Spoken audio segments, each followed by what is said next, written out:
Now, I believe he had this plan, sometime after Pentecost. We don't know when he was able to come up with a plan to seek to defeat God, as we see in the book of Revelation, when there will be a great war between Satan and his forces and God and his angelic hosts. But he did come up with a plan. I do not believe God allowed him to implement that plan until the birth of Israel. This is the testimony that we have, that the very first Nephilim mother that was born was 1949. That's the first one that I know of that we are working with as a grand dame, Constantina O'Collins. And there's a template in her. The question again would be, why would Satan target Christian women to produce the final last days species of Nephilim hybrids? In other words, what actually takes place in these women that were selected because of their bloodline, and then at conception there are conception rituals. Satan begins his process of transformation. He's able to overlay himself into their lives, laminate himself through trauma, and somehow integrate himself spiritually with these people so that they are being prepared. I'm talking about these people, these women. They're being prepared at age 13, when Satan comes into them, as is reported, in his throne. He brings in his very throne that comes in to these people, not where that spirit is joined to the Lord, but he penetrates through trauma right as far as he can and captures as much as he can of that person's human spirit. Remember, the human spirit is capable of being defiled. Even though it's born again, it can be defiled according to 2 Corinthians 7:1. Therefore, the human spirit is also capable of sanctification, 1 Thessalonians 5:23. And so, although he cannot come into that domain where the spirit is joined to the Lord at new birth, he goes as far as he can as a thief, and he steals, siphons off, leeches off that which is a representation of the image of God. Then he having captured that, and this is also corporately, he now has the spiritual stuff, if you will, the spiritual assets to now create the image of the beast and create that which, when the person is age 13, they can now conceive and give birth to a whole new hybrid race. Now, what's different in this third and final Nephilim hybrids is that the goal is not giantism, although those that are unbelievers, they can produce the reptilian, the grays, these that are not represent perfect man. But because when a person is a Christian, they have that image of God. The unbeliever doesn't have that. Satan wants to have Christians. He desires to have Christians because it's only from Christians that he can take a blueprint and create a template for his new humanity. He does it as a thief, John 10:10. Okay, so this is mentioned by the ladies as we have done an interview, in the last couple of days, and they describe what takes place at new birth, and how that capturing comes in. The adversary comes in and is able to sequester that through trauma and dissociation, and even though that which is joined to the Lord, 1 Corinthians 6 verse 17, he will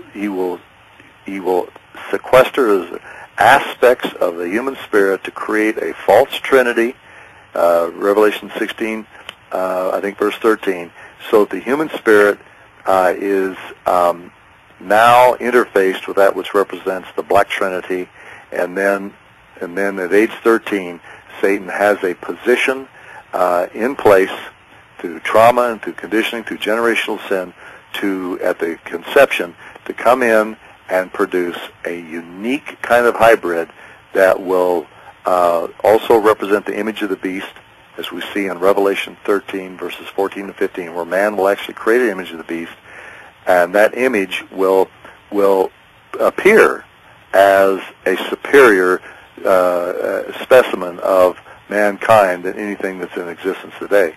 So many people will take that with the promise that they will not die, they shall live forever, and they shall be like God, the original lie in the garden.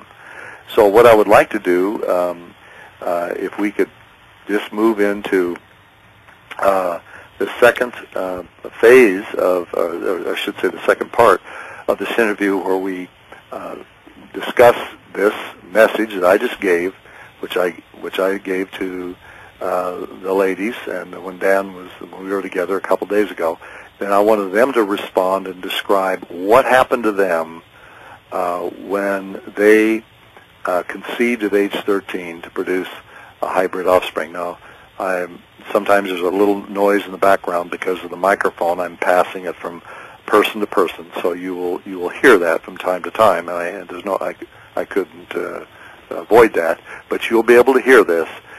You'll be able to hear their response to this message that you just heard, and you'll be able to hear from their own mouths, their own testimony of what this means to them and how they understand this generation as being unique. That the hybrids that are being born today are the same manner as in Genesis 6. That is the result of fornication. Only now Satan is involved, and the offspring is unique. It is the prototype of Homo noeticus. So, Georgianne, do you want to switch over to part 2? And yes. Would that be all right to do that now? Yes, we will move to part 2 of SRA Nephilim Mother Update, part 6B. We'll move now.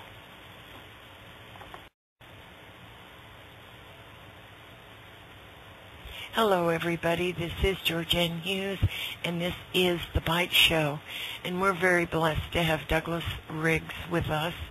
This is part B of SRA Nephilim Mother Update, and it is the 31st of May.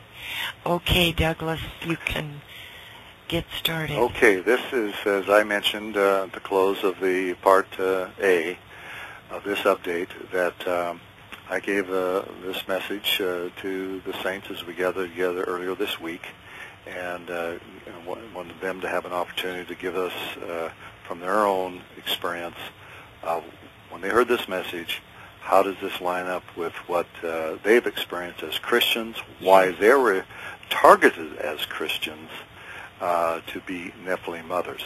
Because there are hybrid offspring out there that, just like in Genesis 6:2, the watchers took women to whoever they chose. Yes. But in this generation, he's selecting Christians as well. In other words, it doesn't mean he's not targeting unbelievers, but in order to have the quality of hybrid that can infiltrate the human race and actually look superior to who we are now in our unglorified state, he had to come up with a plan that would seek to trump God and to create a counterfeit to that new species humanity that believers become at new birth. And so he cannot corrupt that image, but he can capture it. So we're going to begin with, I believe it's either Sally or Jennifer Diane. There'll be a little bit of transition where I'm talking there, and then I'm asking the question, why were you selected as a believer? So just be patient while this comes up, and we will begin the interview. Okay.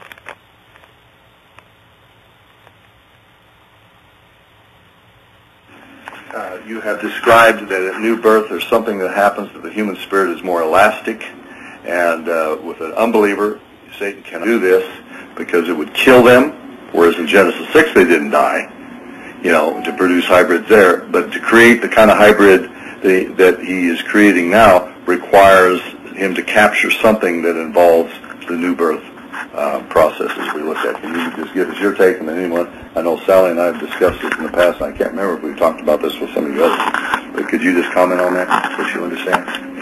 Okay, Basically, Doug explained it really well already, but from just in doing the work, I was able to see how at the point of new birth, then so when you're born, there's that death, that deadness and trespasses and sin, and it's the image of Adam, basically. And so at new birth, then, if Christ comes in, then it's like the spirit becomes alive again.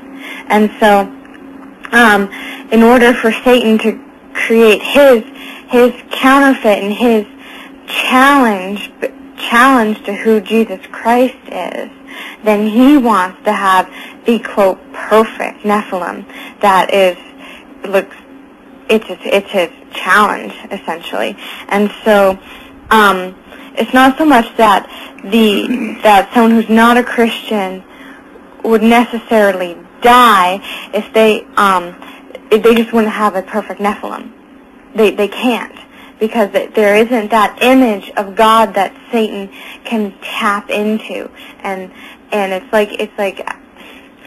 like at new birth, then he starts sequestering it off. So then at the point of conception, he can come as close as he can and capture that image and it's almost like he takes takes a picture of it, or makes it like part of the DNA of this new Nephilim to have this perfect one. But it is a counterfeit, and he's using that image of God to do it, which you can't do in non-Christians. And so, also in a way that it differs from Genesis, is that, at least I don't think it's mentioned in Genesis, that Satan is actually involved now. And that's where I think that a non-Christian would probably die, is to have a connection with Satan. Whereas Christians, there's that where the Lord really does take it so that you don't die. Anyway, I hope that made sense. Anyone else? Anyone else have any comments on that?